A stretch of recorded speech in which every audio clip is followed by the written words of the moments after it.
1000 días de comunismo, de socialismo real, y Chile se fue por un barranco. Quienes en esa época, en el paro de octubre de 1972, se jugaron la pega, el pellejo, fueron los que hicieron en parte importante la diferencia respecto de lo que sucediera después. En realidad, uno se da cuenta ahí que, como bien dice un amigo mío, a Chile siempre lo salva ese chileno que en general ni siquiera va a votar, que se queda en su casa y que de repente como que se da cuenta y dice, no, esto no puede ser. Yo no voy a participar de esto. En ese momento también habían empresarios, habían dueños de transporte que opusieron una fiera resistencia al avance del socialismo. ¿Los tenemos hoy? ¿Existen esos empresarios hoy día? ¿Existe esa esperanza de la que habla Hamlet cuando plantea: maldita sea, el mundo se ha desquiciado, qué mala suerte haber nacido yo y tener el deber de enderezarlo? ¿Existe gente hoy día con la que podríamos contar para que evitara el avance del socialismo del siglo XXI dentro de nuestras fronteras? No está fácil la respuesta, porque a diferencia de lo que pasaba en esta época, en la época del 70, hoy día la posibilidad de sacar parte importante del capital afuera es enorme, ¿no es cierto?, por los flujos de capitales. Y eso hace que la gente que tiene el poder económico no tenga grandes incentivos, a menos que realmente tenga el corazón bien puesto para defender al país. Y esto es a nivel latinoamericano así. Recuerdo haber leído hace unos años un paper de un académico que hacía este estudio y mostraba cómo efectivamente esto de que uno pueda sacar parte importante de su capital hacia otros horizontes desvincula a la persona de su lugar de origen. Y entonces eso no juega precisamente a favor del impedimento del avance del totalitarismo en el país. Veamos, 3 de noviembre de 1972. Veamos cómo funciona este totalitarismo. El nuevo ministro del Interior, general Carlos Prats, declaró: el gobierno tiene la firme decisión de que el paro nacional, que tan gravemente afecta a los hogares y a la economía del país, quede resuelto dentro de las próximas 48 horas. Por su parte, Orlando Millas, ministro de Hacienda, anunció: el diálogo se reanuda porque ese día, lunes, si estamos a viernes, el gobierno no tolerará que se continúe con paros. Todos los que hoy día defienden las huelgas, los amotinamientos, en términos de que estas primeras líneas amotinadas, ¿no es cierto? Toda esa gente que hoy día desde el poder político promueve que hayan grandes manifestaciones para desequilibrar la democracia, capitalizando el malestar genuino que existe en la población, son los primeros en prohibirle, luego cuando están en el poder y les afecta a ellos, al ciudadano su derecho a manifestarse. Pero no solamente se lo prohíben. Vamos a ver hoy día cuáles fueron las consecuencias que vivió la gente que apoyó el paro de octubre del 72. ¿Cómo los persiguieron? Ahí no hubo exonerados, ¿no es cierto? No hay listas de exonerados de la época del paro del 72, cuyos hijos sigan recibiendo ingentes recursos de los bolsillos de los chilenos porque por razones políticas perdieron su trabajo. Sin embargo, nosotros seguimos sosteniendo, que yo sepa, eso no ha cambiado. Si me equivoco, me corrigen. A muchos que perdieron sus trabajos, además trabajos entre comillas, habría que averiguar si fueron bien habidos o mal habidos, porque en la época de Allende el pitutaje de la gente de la UP capturó el sector público completo y el privado prácticamente completo también. Por lo tanto, lo lógico es que si uno llegó a ocupar un puesto de trabajo por razones políticas, luego también lo pierda por razones políticas. ¿Cierto? 3 de noviembre de 1972, el senador demócrata cristiano José Musalem comentó: el señor Allende dijo que la tarea del nuevo gabinete era hacer frente al enorme daño que sobre nuestra economía ha provocado la huelga ilegal durante 3 semanas y cuyas consecuencias se van a prolongar durante muchos meses. Está claro que el presidente pretende, de la misma manera que lo están haciendo los medios de comunicación de la UP, utilizar el paro en los próximos meses para culpar a otros del fracaso de su política económica. Para nadie es un misterio, ni aún para el propio gobierno, que lo ha reconocido por boca de su máxima autoridad con anterioridad al paro, que Chile enfrenta la peor crisis económica de su historia. Ella se produce como consecuencia del fracaso de la política de la unidad popular y se manifiesta en el empapelamiento masivo del país. Eso se refiere a cuando se imprimen billetes, ¿no es cierto? La inflación galopante, el desabastecimiento creciente, la caída del ahorro y las inversiones, la inseguridad en el trabajo, el agotamiento de todas nuestras divisas, etc. Frente a esta precaria situación económica, la actuación del gobierno en relación al paro gremial es de una irresponsabilidad suicida. Me imagino que cuando Jadwe le dice a la democracia cristiana que tiene que firmar el estatuto, se está imaginando ponerle una ley mordaza a personas que, como Musalem, denunciaban permanentemente las malas políticas de la UP.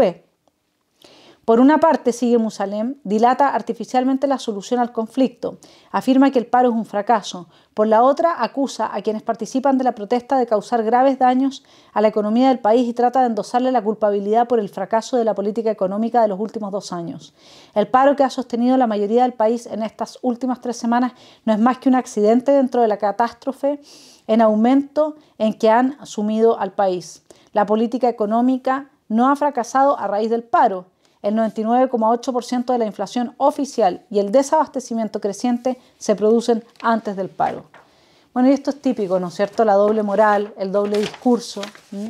Gente que habla de probidad, que acusa a los gobernantes de los últimos 30 años de corruptos, de haber abusado, y ellos mismos tienen un tejado de vidrio mayor, ¿no es cierto?, de corrupción, etc.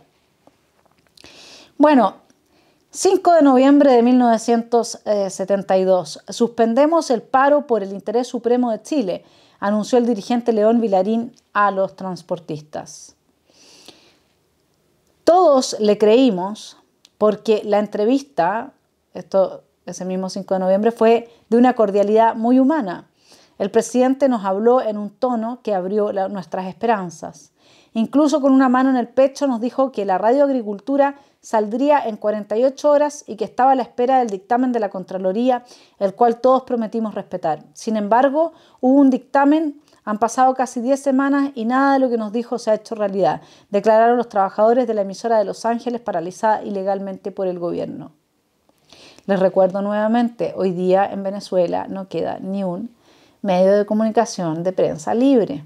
Todos los que hoy día están apoyando las opciones de vocación totalitaria no hacen más que autodestruir su futuro y el de sus hijos. Y lamentablemente en ese buque subirnos a todos los demás. 7 de noviembre. El presidente del Banco Central, Alfonso Inostroza, declaró que se mantienen las órdenes de despido de 28 funcionarios de la entidad bancaria. Estos fueron sancionados según el alto jefe para mantener la disciplina. Los primeros en disciplinar, en transformar en un ejército a todo el mundo, en exigir la homogeneidad ideológica, digamos, porque no vamos a decir que dentro del marco del comunismo se pueda pensar, porque el pensamiento es esencialmente un diálogo de uno con uno mismo, en la plena y total honestidad. Como decía Cicerón, nunca estoy más acompañado que cuando estoy solo, pero eso porque hablaba consigo mismo. Hay otra gente que estando sola no puede conversar consigo misma. Eso está prohibido bajo las ideologías totalitarias, porque nos lleva a reflexionar y a cuestionarnos lo que ellos no quieren que nos cuestionemos. Bueno, estos 28 funcionarios del Banco del Estado se plegaron al paro nacional y había que disciplinarlos, y por eso es que se los tenía suspendidos. Y esto pasó, lo vamos a ir viendo, con todas las empresas privadas que estaban intervenidas por el gobierno de la UP. Echaron o suspendieron a todos los trabajadores que adhirieron al paro. 7 de noviembre. Las represalias contra los trabajadores que adhirieron al paro de octubre cundían por todo el país. En Soprole fueron impedidos de reintegrarse al trabajo 66 empleados, cuando el propio interventor del gobierno, José Urra, encabezó un grupo armado que los rechazó en la puerta de la industria con armas. En Madensa, Raimundo Beca Infante, también interventor gobiernista, descerrajó las oficinas de un ingeniero, un supervisor y un abogado y luego de hacer arrojar sus pertenencias instaló allí al sindicato. El vicepresidente ejecutivo de la Corporación de Reforma Agraria, CORA, aprovechó el movimiento gremial para efectuar una razzia de trabajadores democráticos, trasladándolos de sede y ocupando sus puestos con elementos de la Unidad Popular. En Coquimbo, la maestranza de los ferrocarriles del Estado impidió a los ingenieros de regresar a sus labores. Se dijo que Curicó pasa por el peligro de una nueva paralización, pues los organismos fiscales se han negado a abastecer al comercio de la ciudad como respuesta al movimiento huelguístico de los comerciantes. Otra larga lista de persecuciones y sectarismos similares amenazaba derrumbar el acuerdo de suspensión del conflicto gremial logrado con el Supremo Gobierno.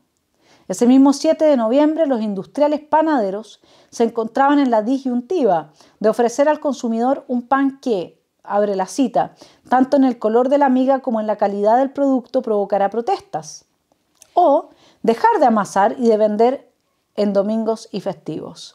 Por falta de stocks harineros en los molinos del país para abastecer la demanda, habría que mezclar harina con harinilla y otros elementos del trigo, lográndose así un pan oscuro y perecible, o amasar con harina sin reposo. De ahí que los panaderos prefirieran optar por la segunda solución, que la población se acostumbre a no comer pan los días festivos. 7 de noviembre. Los responsables de la rebelión empresarial deben ser castigados. Hay que cancelar las personerías jurídicas de aquellas instituciones cuyas directivas se hicieron cómplices de la actividad sediciosa, dijo Carlos Altamirano, secretario general del Partido Socialista, en el pleno del Comité Central de su tienda política. El alto personero añadió que no hacerlo sobre pretexto de alcanzar una hipotética paz social significa permitir un nuevo rebrote de la conjura. El secretario general llamó a perfeccionar los comités de vigilancia y los comandos comunales, preparándose así para nuevos choques que desencadenará la burguesía contrarrevolucionaria. El país dividido, ¿no es cierto?, entre los revolucionarios, los contrarrevolucionarios. ¿No es ese un indicio de que Chile estaba listo para una guerra civil?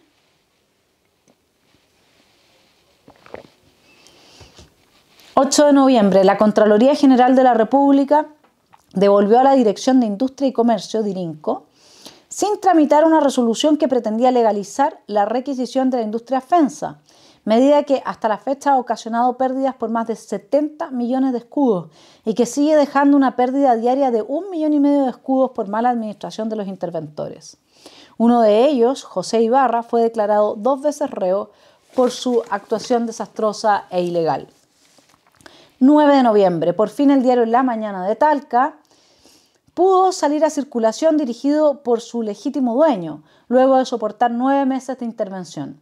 De acuerdo con la resolución de la Corte Suprema, el desalojo de la empresa periodística debió producirse el 19 de octubre, pero las autoridades se negaron a cumplir el fallo judicial, aduciendo que Talca se hallaba en estado de emergencia. Este es otro aspecto importante de esta época. De alguna manera, los tribunales, que sin duda habrán contado con muchos activistas pro-UP, pero se hacen presentes. Están permanentemente intentando dar una respuesta dentro del marco del Estado de Derecho a las fechorías, corruptelas y resquicios de la UP, del gobierno de la UP. Yo no sé si hoy día tenemos gente así dentro de tribunales, espero que sí.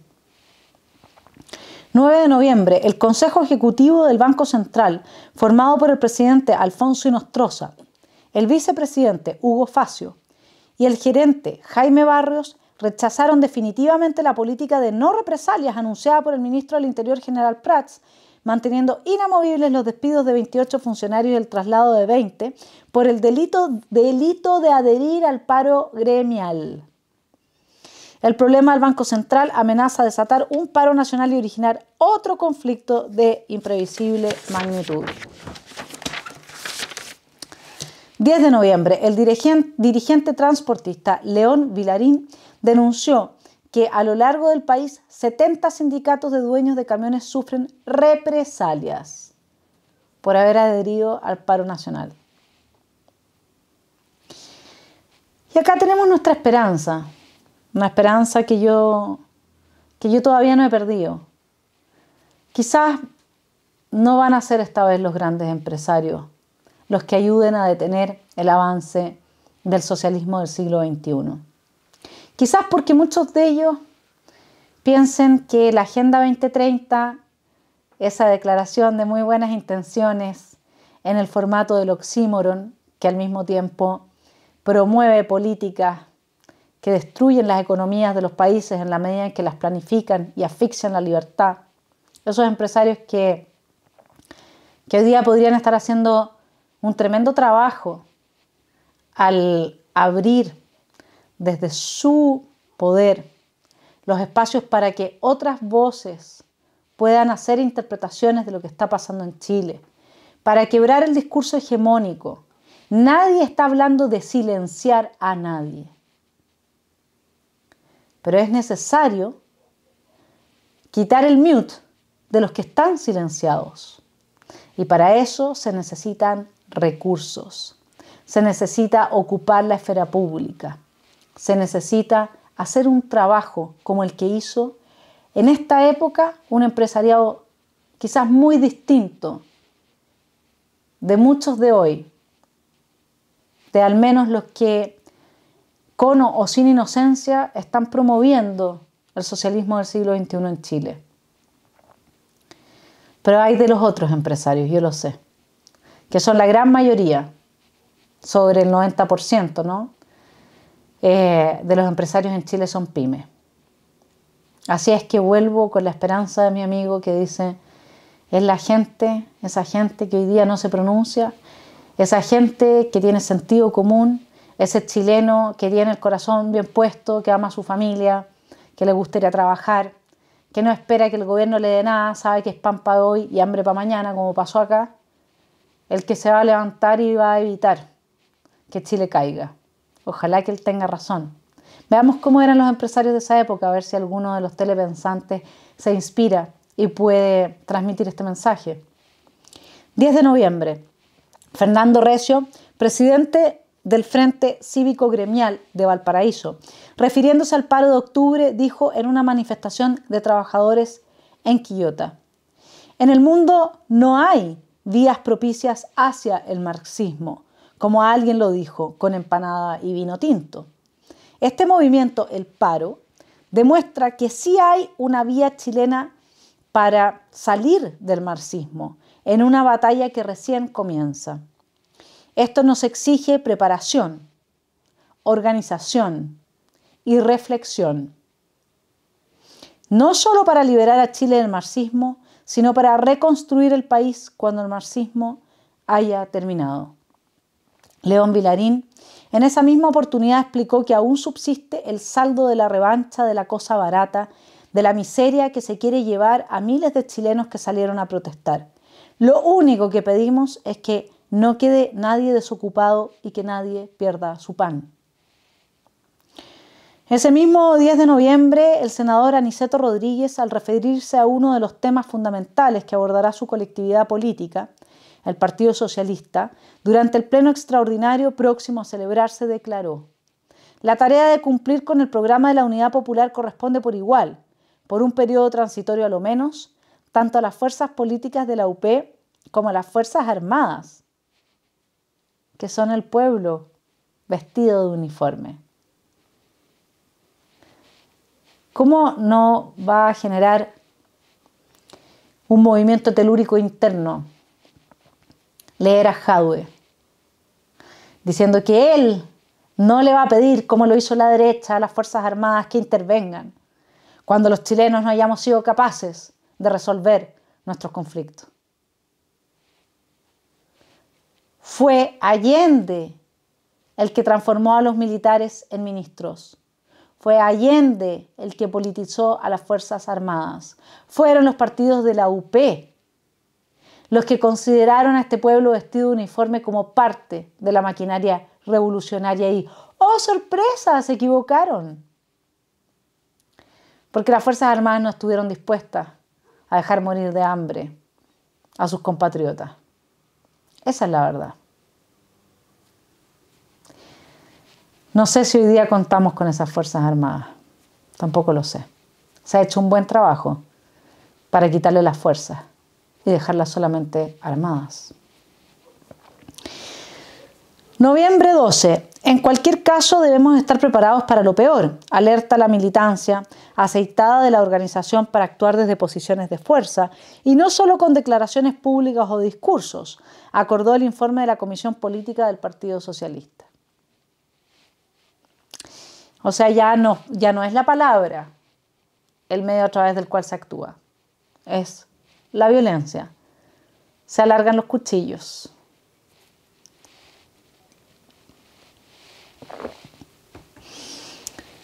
A 130,2% llegó la inflación en los 10 primeros meses del año.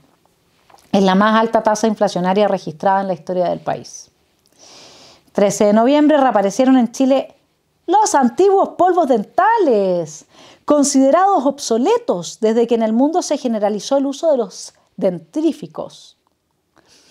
Gracias a la política de precios que la Dirección de Industria y Comercio, DIRINCO, los laboratorios chilenos ya no fabrican pasta de dientes, porque el costo de producción es mayor que la ganancia. No, pero si el mercado es una quimera de gente enferma y usted perfectamente, si yo le fijo un precio más bajo por la producción de pasta de dientes, del que le cuesta producirla, va a seguir produciéndola. Ese es el nivel de ceguera, de ignorancia de esta gente. Y un mensaje hoy día para gente como Iván Moreira, que también estuvo de acuerdo con fijar precios producto de la pandemia. Hay que tener un límite, yo creo, ¿eh? Porque si la señora flamante nueva alcaldesa de la Municipalidad de Santiago, a pesar de haber estudiado economía en la Universidad de Chile, que es una de las mejores escuelas de economía que hay en el país, habla de fijación de precios, uno lo entiende porque es comunista. Es como, ya bueno, es comunista, no se puede esperar otra cosa. Pero que gente de la UDI, como Iván Moreira, esté planteando esto. Miren, yo conozco bastante bien los principios de la UDI que están en su estatuto, porque en algún momento hice la comparación en este canal de los distintos estatutos de los diferentes partidos de la derecha, llegando a la conclusión de que Republicanos comparte con ellos prácticamente todo el acervo más fundamental, desde Bópoli hasta Republicano. Y yo creo que tiene que haber una cierta comisión de ética que frente a la traición flagrante y explícita de los principios del partido reaccione. Yo creo. No sé qué más es necesario para que una persona ya no pueda ser parte de un partido.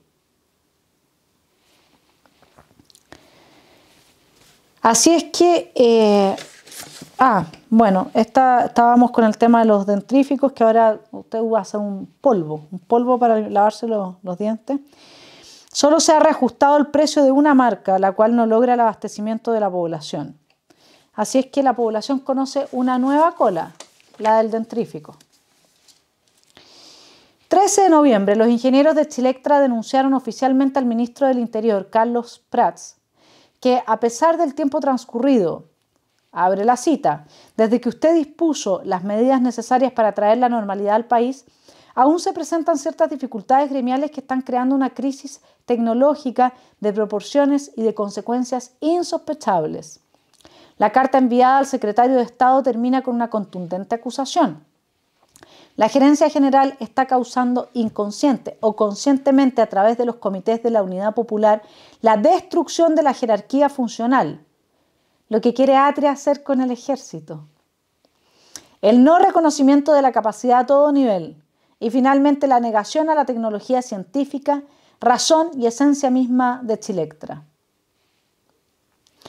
14 de noviembre, el senador José Musalem del Partido Demócrata Cristiano, luego de barajar cifras, explicó que solo en agosto, septiembre y octubre, Chile logró un récord de inflación de 100%. Este tipo de inflación de 3 meses, añadió, solo lo han experimentado en el mundo los países que estuvieron en guerra. El parlamentario aclaró que un 103.2% a fines de octubre es el cálculo oficial. El real asciende a un 250%, lo que significa una pérdida del 50% del poder adquisitivo de los trabajadores. Lo que él dijo en ese momento fue la multiplicación de los billetes y no de los panes. Ese es el milagro de la Unidad Popular. 14 de noviembre. Nosotros los trabajadores estamos indignados con el exministro de Economía Carlos Matus, quien en forma irresponsable y categórica dijo a los trabajadores y a la opinión pública que a contar del 1 de octubre no habría más alzas, cosa que nosotros dudábamos. Y teníamos toda la razón, declaró Tucapel Jiménez, presidente de la Asociación Nacional de Empleados Fiscales, refiriéndose a la inflación del 30.2% registrada en octubre. Así es, mis queridos telepensantes. Esta gente que le cree a su dirigente. ¿Y saben por qué? Porque toda esta gente, 96 de nuestros 155 constituyentes que suponen que Chile puede salir adelante sin inversión extranjera, creen que dictando una ley, la realidad se transforma. ¿Por qué no dictan de una vez por todas la ley de que cada ciudadano chileno tiene que ser rico? Porque eso es lo que pasa acá. Usted puede decir, aquí nosotros tenemos este precio, lo vamos a fijar y no suben más los precios. Pero en la medida en que eso genera escasez, se abre un mercado negro donde las cosas funcionan pero a un costo altísimo. Porque suben mucho los costos de transacción, en parte. Y además porque ahí está el precio real, que incorpora la inflación real.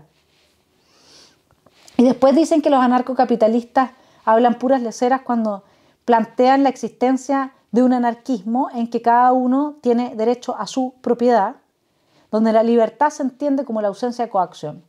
El mercado negro y el funcionamiento del mercado negro es el mejor ejemplo de que nosotros podemos vivir sin Estado. El mejor ejemplo. Y que el Estado, sobre todo cuando entra en este tipo de dinámicas, o como lo tenemos hoy día, a raíz de las desmedidas que se han tomado, se puede transformar en el peor enemigo del individuo. 14 de noviembre, el 130% de inflación es bastante alto y demuestra que la crisis económica se ha ido agudizando en nuestro país, declaró el secretario general del Partido Socialista, Carlos Altamirano. Este parlamentario calificó de subversión patronal de inspiración imperialista al paro de octubre. 16 de noviembre, el racionamiento de pan se inició en Santiago a razón de 1 kilo por familia. Los panaderos atribuyeron el desabastecimiento del producto de primera necesidad a la escasez de harina, pese al recurso que actualmente se emplea de utilizarla sin su tradicional pureza para que cunda más. Por otra parte, se observa una mayor demanda de pan porque las galletas virtualmente han desaparecido y porque otros alimentos vitales como las papas experimentan día a día precios mayores.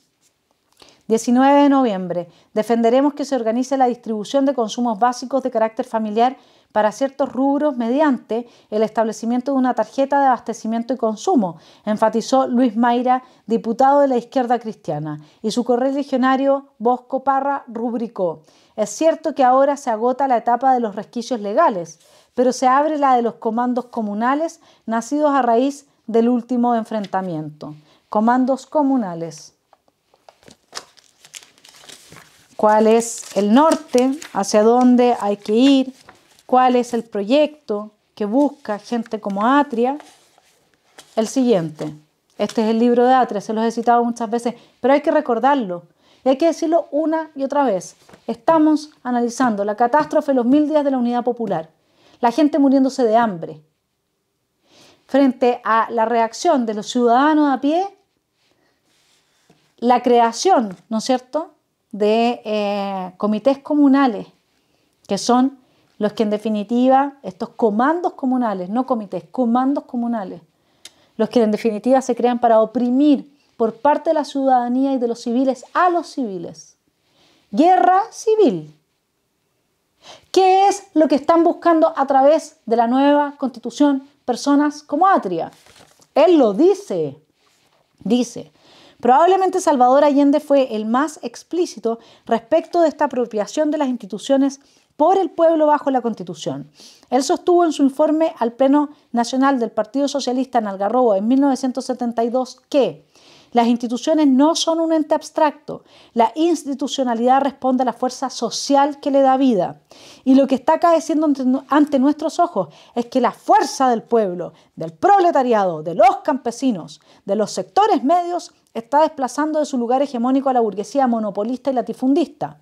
Que la conciencia y unidad del pueblo de Chile está arrinconando a la minoría privilegiada, aliada con el capital imperialista. A ver, no había pan para la gente. ¿Sí? Y Atria todavía cree en esto. La institucionalidad vigente responde a la fuerza social que le da vida, no a abstracciones metafísicas. Hoy, cuando en la moneda están los trabajadores organizados, ya vimos a Tucapel Jiménez diciéndole, váyanse a la punta del cerro. Aquí lo único que está pasando es que suben y suben los precios. O sea, no importa que usted nos pague más, porque al final, con más plata, no logro aumentar mi poder adquisitivo producto de la inflación, ¿no es cierto? Hoy, cuando en la moneda están los trabajadores organizados, el gobierno responde a los intereses de estos y no a los de los monopolistas e imperialistas. Mañana, si los representantes de los trabajadores merecen el respaldo del pueblo y éste les confía la mayoría en el Congreso legislará en provecho de las grandes mayorías de Chile y no de los intereses de minoría para transformar el régimen institucional y adecuarlo a las necesidades de una sociedad que camina hacia el socialismo. Ese debe ser el norte. Por eso había que destruir la Constitución. Y quiero, además, leerles algo de esto. Ustedes sabían que en esta época ya llegó a tal extremo la escasez, que fíjense que el 22 de noviembre, el Vaticano, a través de la organización católica Cáritas, donó a Chile una partida de 2.800.000 toneladas de harina para, comillas, paliar la deficiencia de abastecimiento de pan blanco que afecta en estos días a la población de ese país. Esta gente nada le importa. Miren, Salvador Allende, Sueño o Proyecto, Jorge Arrate, publicado el año 2008. La fuerza adquirida por el milenario mercado ampliado, liberado y desregulado en la segunda mitad del siglo XX se desplegó de modo tan potente que ha tendido a avasallar a la democracia. Primero de una ignorancia supina, porque ninguna democracia republicana, a menos que queramos decir que los venezolanos viven en una democracia o los cubanos, se sostiene bajo cierto nivel de ingresos. Eso está absolutamente probado. Chevorsky, le recomiendo al señor Jorge Arrate que lea. Entonces, él dice que el mercado ha avasallado a la democracia. Cada día el mercado es menos democrático y la democracia más mercantil. Eso es porque ustedes, señores, pactan con los pocos empresarios que destruyen la libertad del mercado. No sean caras de palo.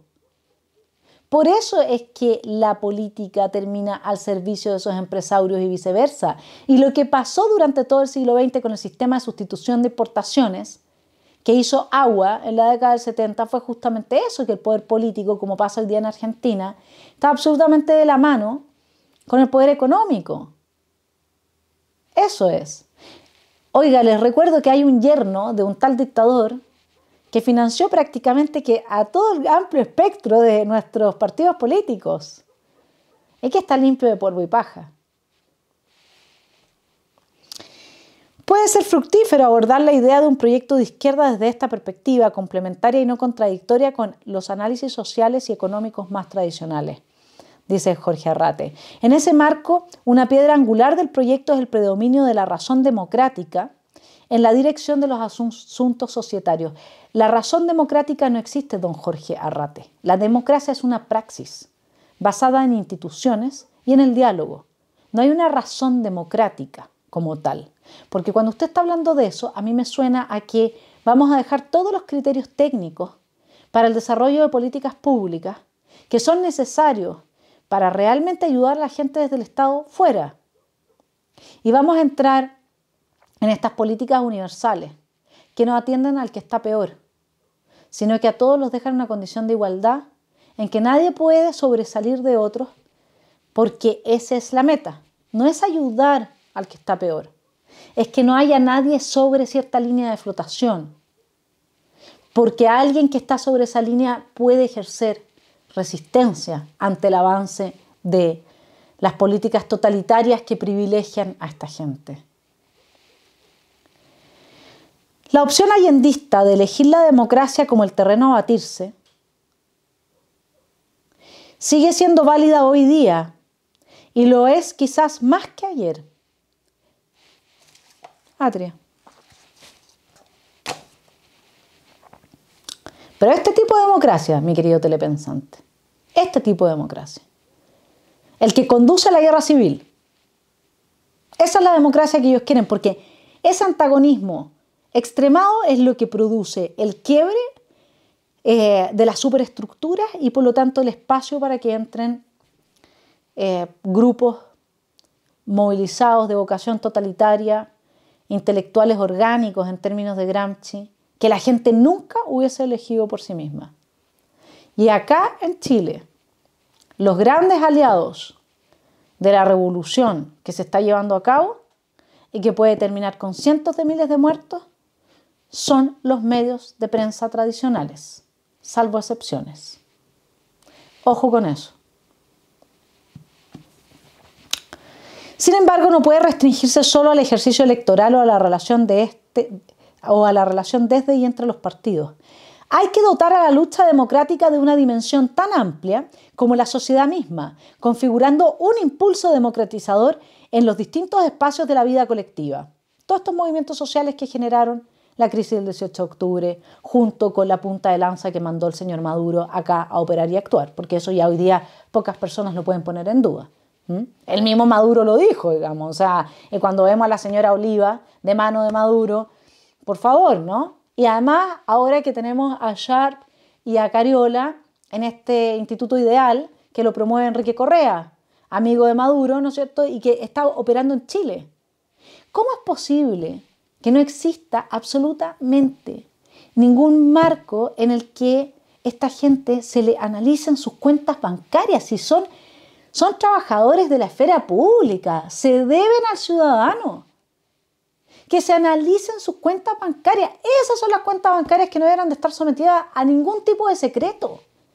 Cada peso que recibe esa gente, ¿y en qué lo gasta? Dice, solo de ese modo se puede postular la democracia como el territorio de confrontación política y social, guerra, sin al mismo tiempo legitimar el orden hegemónico existente. Ahora bien, si la democracia ha sido avasallada por el mercado o lo es permanentemente, ¿cómo luchar en una democracia en esa condición? Hay que destruir el mercado. ¿Se sigue o no se sigue? Precisamente la forma de defensa de la democracia frente al mercantilismo es la sustentación de su principio rector, la igualdad en todos los espacios sociales. La igualdad destruye el mercado. Así que, antes de aplaudir a cualquier candidato de derecha que hable de igualdad, piénselo. Porque la igualdad implica la destrucción del mercado y está dentro de los planes de esta gente. No hablemos de igualdad de oportunidades. Hablemos de las mejores oportunidades que cada niño chileno y que cada persona merece. Y trabajemos por hacerlo bien. Esa es la solución. No es la igualdad. Es llegar a lo mejor que podemos con los recursos que tenemos y la gente que trabaja en esas labores. Que debieran ser todas estar ahí por mérito y no por pituto. Sigamos con el señor Jorge Arrate. Por eso no solo los trabajadores deberán ser un componente del actor múltiple de un proyecto de izquierda, sino también los excluidos y marginados, los discriminados por razones de género, opción sexual, etnia o cualquier otro factor discriminatorio. 2008. La razón democrática debe ordenar la esfera de la economía. Sin la condición original que marcó el socialismo clásico, que proponía la abolición de la propiedad privada. Un proyecto de izquierda debe considerar los diversos tipos de propiedad, utilizar el sistema de precios y el mercado debidamente regulado e incorporar modos de gestión más eficientes. Sí, no hay nadie más eficiente que la izquierda. Lo vemos acá en los resultados de la UP, lo vemos en la radio del Partido Comunista que acaba de quebrar, lo vimos en la ARSI. Hoy, el colegio de profesores, recuerden, están quebrados, no tienen plata para pagarle la jubilación a sus afiliados. Manejan súper bien las platas de esta gente. El trabajo, bueno, y para terminar dice, Allende rechazó el cerrojo del posibilitismo. Todo proyecto de izquierda debe hacerlo. O sea, no debe someterse a lo posible. Lo posible y lo imposible son construcciones culturales. Someterse a una definición preestablecida significa someterse al modelo vigente. Por eso es que hay que desmantelar la institucionalidad que permite la discusión constituyente. No se trata de ignorar la realidad, se trata de ampliar al máximo las fronteras de su transformación. Acá tenemos siempre el oxímoron, ¿no? No podemos aceptar que hay algo imposible. Y acto seguido, como está diciendo una estupidez soberana, dice, pero no podemos negar tampoco la realidad. Y entonces le deja a usted, mi querido telepensante, la opción. Si a usted le cae bien este señor, va a escuchar la primera parte de lo que, va a escuchar la segunda parte de lo que dijo. No, pero si está diciendo que no hay que negar la realidad, po. Y si a usted le cae mal, va a escuchar la primera parte. Y va a decir, este es un idiota. O sea, ¿quién le publicó un libro? ¿No podemos aceptar que existen cosas imposibles? ¿Como que yo me tire de un 12º piso y salga volando? No se trata de ignorar la realidad, se trata de ampliar al máximo las fronteras de su transformación. Es tiempo de que las fuerzas que se identifican con un pensamiento de izquierda enarbolen nuevamente la categoría de proyecto. El concepto de programa de gobierno es necesario y permite precisar mejor las alianzas políticas. Levantar un proyecto no significa, sin embargo, renunciar a la posibilidad de aliarse ni a la necesidad de un programa. Pero para avanzar con conciencia de hacia dónde se va, sin dejarse llevar por la corriente, se requiere un horizonte, una tensión utópica. Que sea el impulso cardinal. Se requiere un proyecto. Esa es también la herencia de Allende. 21 de noviembre. Los campesinos van a ser traicionados por la Unidad Popular, aseguró Rafael Moreno, senador de C, refiriéndose a indicaciones hechas por el Ejecutivo a un proyecto de reforma constitucional que modifica diversos puntos de la reforma agraria. Moreno explicó que alrededor de 4.000 predios expropiados permanecen sin ser entregados a los campesinos. Predios expropiados no se le entregan a los campesinos a través de los títulos de dominio correspondientes y que el gobierno pretende incluso eliminar el derecho del trabajador agrícola a la propiedad de su casa y su habitación, del huerto o del cerco adyacente. El parlamentario terminó diciendo, esto ya no permite equivocarse. Aquí está la huella digital. El gobierno se sacó finalmente la careta y reconoce que creará haciendas estatales. Mensaje para este señor Jorge Arrate. Esa es la herencia de Allende. Lo demás es la propaganda que ustedes han vendido tan bien, haciendo uso y abuso de la culpa, que está instalada a nivel inconsciente en un país tradicionalmente católico. No tengo ningún problema con el catolicismo, no tengo ningún problema con ninguna religión. Tengo problema con que la gente no entienda que sus hábitos de vida pueden ser manipulados por terceros, que sus heridas psíquicas pueden ser manipuladas por terceros. Por eso tengo problemas con el feminismo, no porque no tengan razón en muchas de las cosas que se puedan plantear para mejorar hábitos machistas, sino que porque el feminismo, que es otro movimiento de la izquierda revolucionaria que promueve el socialismo del siglo XXI, en este momento no es más que eso, lo que hace es manipular la herida que las mujeres tenemos producto de prácticas machistas en favor de un objetivo político que nosotras, las heridas, no compartimos. Eso es lo que me molesta. Que no estemos conscientes. ¿Quién no lo ha pasado mal? De las mujeres por alguna actitud machista. ¿Quién de los hombres no lo ha pasado mal? Justamente por ese machismo también. Bien. Esa es una cosa, esa es una realidad. Algo muy distinto es que venga alguien y me manipule con fines que yo no comparto para lograr fines que me destruyen a mí. Porque cuando usted destruye el mercado, destruye la posibilidad de una persona de conservar su vida. Y esa es la herencia de Allende. Y hacia allá iba, a tener empresas estatales. Como hay una constituyente que quería entregar viviendas, pero que la propiedad de la vivienda sea siempre del Estado. Bueno, mis queridos telepensantes, los dejo pensando. Que tengan un muy buen fin de semana. Gracias a quienes me apoyan por Patreon. Ellos son los que están haciendo posible que se haga esta columna para que el pasado ilumine el presente y podamos transformar el futuro. Nuestra esperanza está no en los grandes empresarios claramente, ni en las fuerzas políticas tradicionales. Nuestra esperanza está en cada uno de los chilenos que tiene bien puesto su corazón y que no va a dejar que le regalen, que esclavicen a quienes habitamos este país. Que tengan muy buen fin de semana.